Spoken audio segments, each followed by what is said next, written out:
Oi, entusiasta da ciência. Sabe quando você está olhando para um monte de informação e de repente tem uma que salta na frente dos olhos?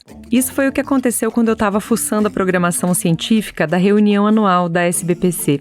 Eu vi o título de uma conferência que se chamava Descolonizando o Saber, como conhecimentos brasileiros podem renovar a ciência e a pesquisa.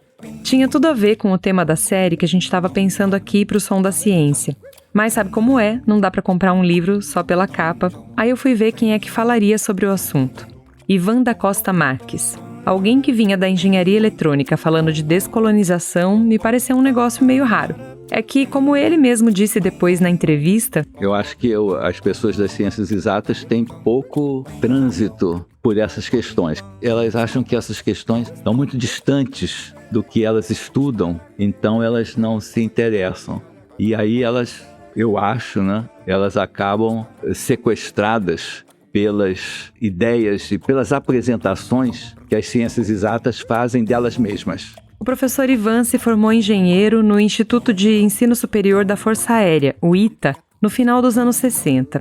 E em seguida foi fazer mestrado e doutorado em Engenharia Elétrica e Ciências da Computação na Universidade de Berkeley, na Califórnia, Estados Unidos. E eu fiz o mestrado e doutorado fora, e quando eu voltei e foi interessante, foi lá fora que eu percebi a questão da dependência tecnológica do Brasil nos computadores, que era o que me interessava, E aí eu acabei vendo que se nós fizéssemos um esforço significativo, mas mesmo que modesto, na direção de desenvolver computadores aqui, nós conseguíamos. Não levava tanto tempo para ter protótipos.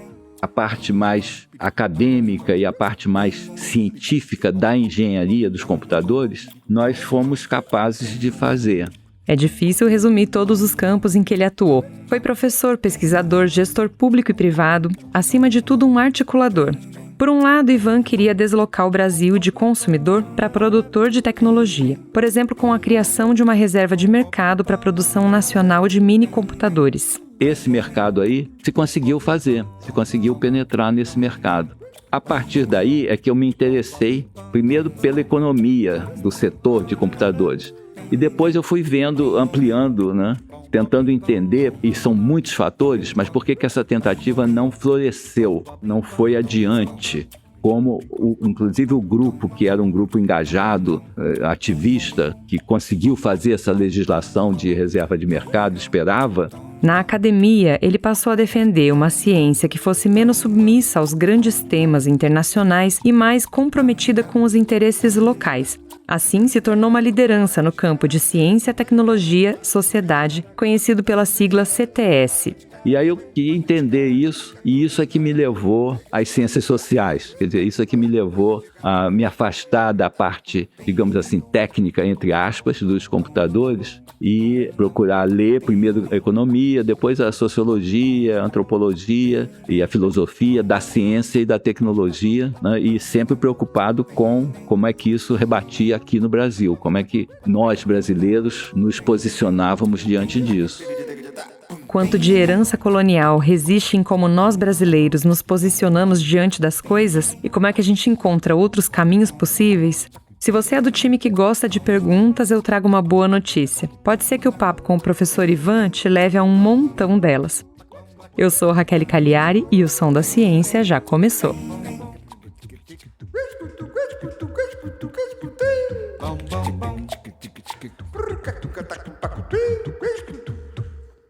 Ei, som. Som. Alô. O Som da Ciência. Um podcast da SBPC para ouvidos abertos. O Som da Ciência.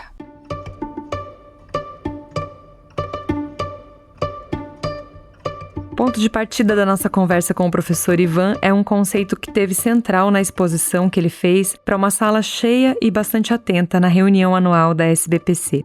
Passo 1, perceber como é que as coisas se colocam no mundo. É o que a filosofia chama de ontologia. Passo 2, identificar as relações estabelecidas. Nada existe por si só, tudo que existe tem ligação com outros elementos. E sacar essas relações é uma chave para identificar hierarquias, limitações e exclusões. Vale para um átomo, um computador ou um copo d'água. A ontologia tem a ver com como que as coisas são colocadas no mundo. Então você pode fazer uma ontologia, inclusive, daquele copo. De repente, havia um tempo que se tomava água com as mãos, e aí depois houve a cerâmica, e você pode eventualmente chegar à conclusão de que tem aquele copo de plástico que está ali, tá? Agora, como é que você vai entender aquele copo de plástico, né?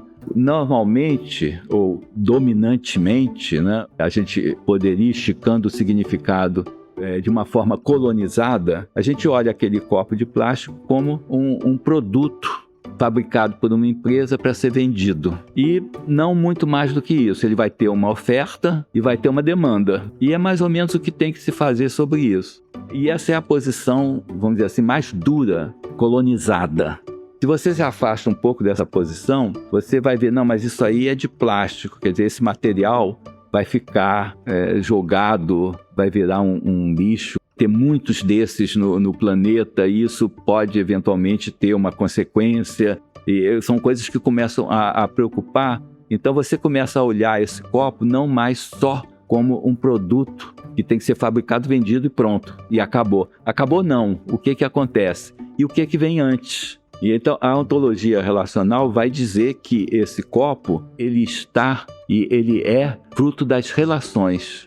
E você pode continuar dizendo, não, o copo, ele é um produto econômico, sim, mas aí você fez um enquadramento. E é muito importante, então, ter a noção desse enquadramento. Você pode dizer que ele é um material químico. Mas se você vai acabar aí, é preciso que e se você está interessado na questão da colonialidade, né, aí é preciso que você veja que esse enquadramento econômico vai dizer o que está dentro, vai ter coisas dentro dele e vai ter coisas fora. Ou o enquadramento químico, vai ter coisas dentro e vai ter coisas fora. O que está dentro e o que está fora é dado pelo colonizador. Nós não pensamos nessa questão cognitiva. Como nós somos treinados desde a creche até a pós-graduação, nessa maneira ocidental, branca, de ver o mundo, nós vamos simplesmente aceitar os enquadramentos que dizem o que está dentro e o que está fora, e não vamos questionar isso, ser críticos, dizer, não, mas isso aqui está fora, mas me interessa. Ou isso aqui está dentro, mas não me interessa. Ter uma capacidade de fazer essa análise. E a ferramenta para fazer essa análise, uma ferramenta seria justamente essa ontologia. Quer dizer, basta dizer, o que é ontologia? É o processo de fazer coisas estarem presentes no mundo. Como é que esse copo está presente aqui? Como é que esse microfone está aqui? Como é que esses carros estão ali? Ver nessa história quem se beneficia e quem é prejudicado. E a partir daí ter uma atuação política. Não aceitar passivamente, não naturalizar todos esses conhecimentos que, na verdade, vêm e vieram de fora. Não só os objetos propriamente, assim que a gente chama de objetos, carros, anzóis, telefones celulares, mas também esses objetos das ciências sociais, democracia, direitos humanos. É uma coisa ocidental isso. Não estou dizendo que seja ruim, mas não veio daqui. E tem uma apropriação aí de que quem tem o aval, quem tem o poder, e aí é poder mesmo, né? De dizer como é o mundo, é a ciência. No pensamento ocidental colonizador, a ciência dita como é o mundo. Nessa altura da conversa me veio um trecho que o Paulo Leminski escreveu no romance experimental Catatal, lançado nos anos 70, quando o professor Ivan estava voltando da sua primeira experiência de pós-graduação nos Estados Unidos. O livro imagina as alucinações de um Descartes perdido na floresta tropical brasileira.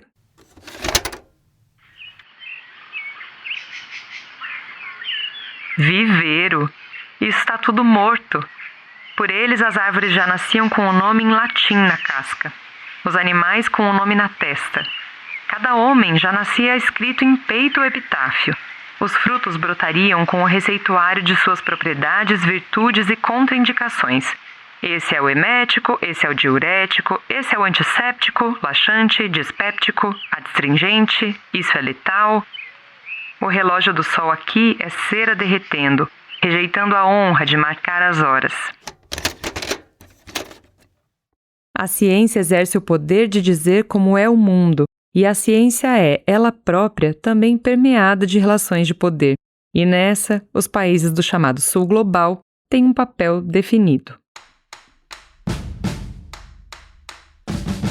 Assim, se você olhar as declarações, os discursos da maior parte das pessoas que estão bem situadas, digamos assim, no sistema de pesquisa, né, no sistema científico, especialmente na pós-graduação no Brasil, a maior parte dessas pessoas, elas falam como se elas fossem realmente, assim, pares de pessoas no primeiro mundo. Só que elas não têm a infraestrutura. Então, elas, de certa forma, eu não quero ser antipático, mas elas se apropriam, elas se apresentam como nós estamos participando dos grandes feitos da ciência.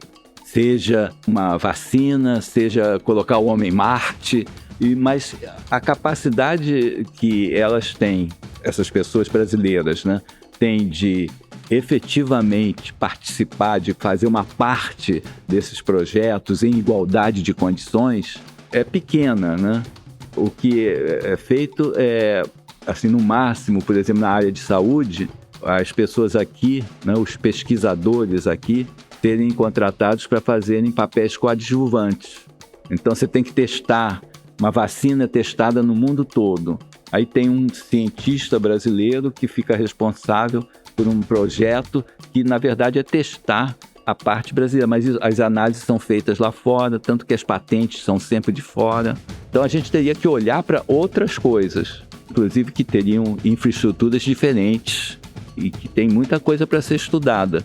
Então a gente concentrar, assim, os profissionais, concentrar a nossa atenção em chegar lá, sabe, em brilhar na Europa ou nos Estados Unidos, né, e publicar nessas revistas, como é feito oficialmente, né, o incentivo de publicação para fora, é voltado para fora, isso acaba sendo um desperdício de recursos.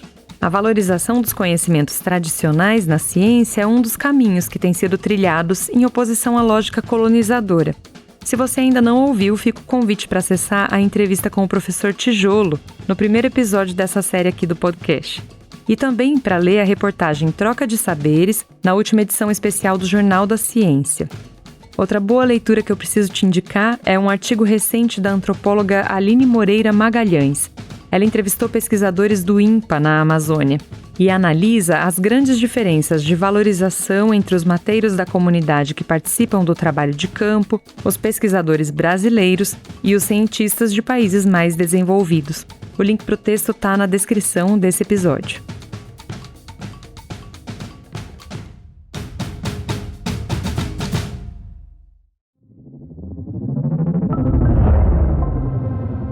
O som da ciência.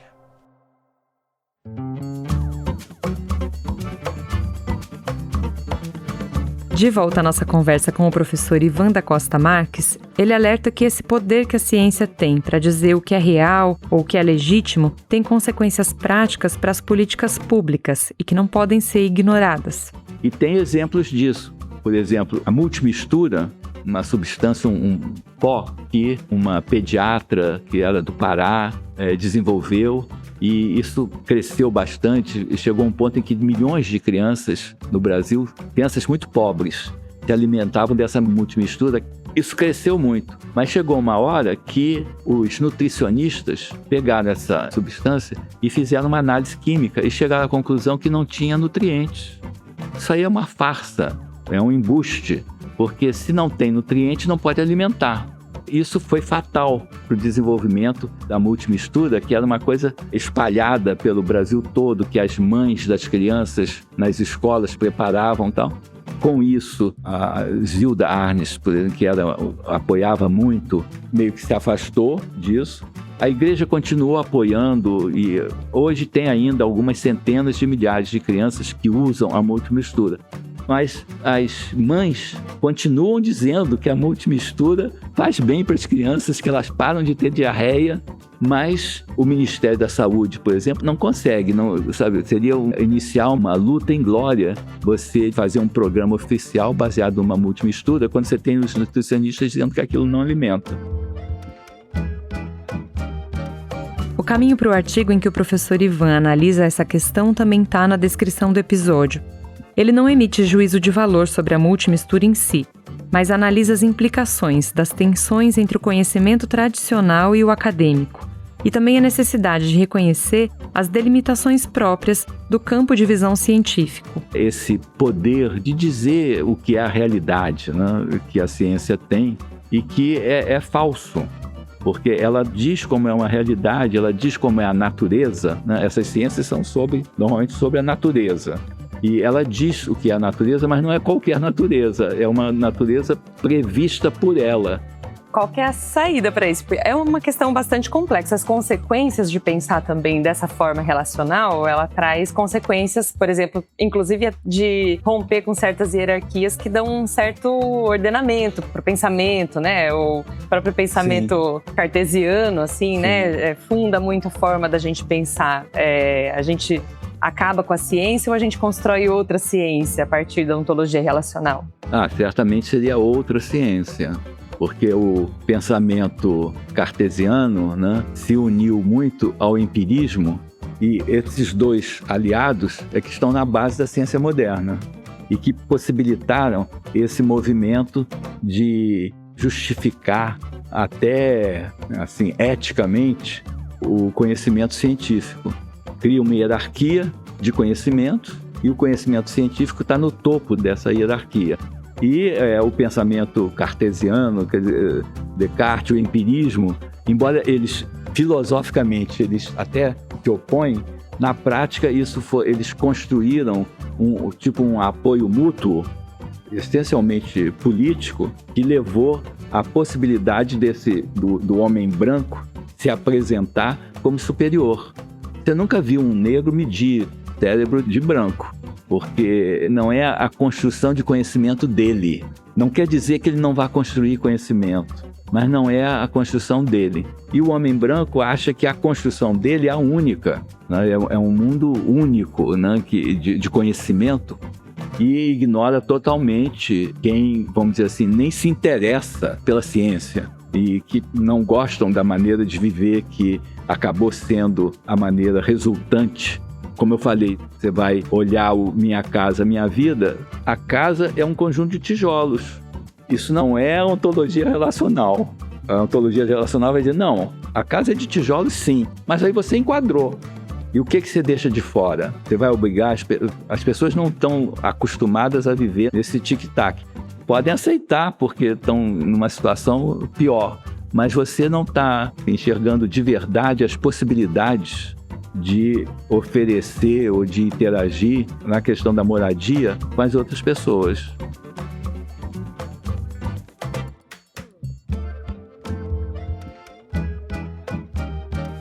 Na prática, numa ciência brasileira, quais são as perguntas que são cruciais de se fazer quando a gente está praticando ciência para tentar chegar nesse outro lugar? Olha, eu acho assim, provavelmente seria uma coisa muito diversa. Quer dizer, eu acho que haveria uma certa dificuldade em falar numa ciência brasileira. A gente pode falar de ciência como uma coisa que tem um certo limite e que é definida dizendo isso é ciência e isso não é ciência, porque houve um investimento muito grande nessa construção desses limites. Quando a gente pensa no Brasil, eu acho que seria mais a questão de falar de construção de conhecimentos do que falar de ciência propriamente. E para fazer uma ciência brasileira, seria a construção de conhecimentos a partir da diversidade brasileira. As favelas do Rio ou de São Paulo, elas têm conhecimento. E é um conhecimento diferente das cidades menores, diferente de quem está em aldeia. Em aldeia, inclusive, tem muito pouca gente. Mas existe uma confusão muito grande de nós podemos aproveitar os conhecimentos indígenas e quilombolas, e a pessoa responde assim, mas eu não quero viver em aldeia. Quem falou que é para você viver em aldeia? É para você entender que tem outras maneiras de fazer. As situações vão sendo criadas, mas nota que tudo vai ver para as relações. Perceber as relações e desmascarar aquilo que está naturalizado é um caminho que leva à autocrítica e necessariamente a mudanças. No campo da ciência, tecnologia e sociedade, o professor Ivan tem participado ativamente desse movimento no grupo de pesquisa Nexo, da Federal do Rio de Janeiro, e na Associação Brasileira de Estudos Sociais de Ciências e Tecnologias, a Exocit.br. Este foi o último episódio da série Ciência para Todos, inspirada no tema da reunião anual da SBPC. Eu fico com a impressão de que para descolonizar o saber a gente precisa estar cada vez mais com o questionamento afiado. Então eu torço para que essa e as nossas outras conversas tenham inspirado em você novas perguntas. Eu sou Raquel Cagliari e o Som da Ciência é produzido em parceria com a equipe de comunicação da SBPC. Edição de áudio, Antônio Said. Siga o podcast e ative as notificações para não perder nenhum episódio. A gente se fala nas redes da Sociedade Brasileira para o Progresso da Ciência ou direto no e-mail osondaciencia@sbpcnet.org.br. Obrigada pela sua companhia até aqui. Eu já te espero, para o nosso próximo encontro.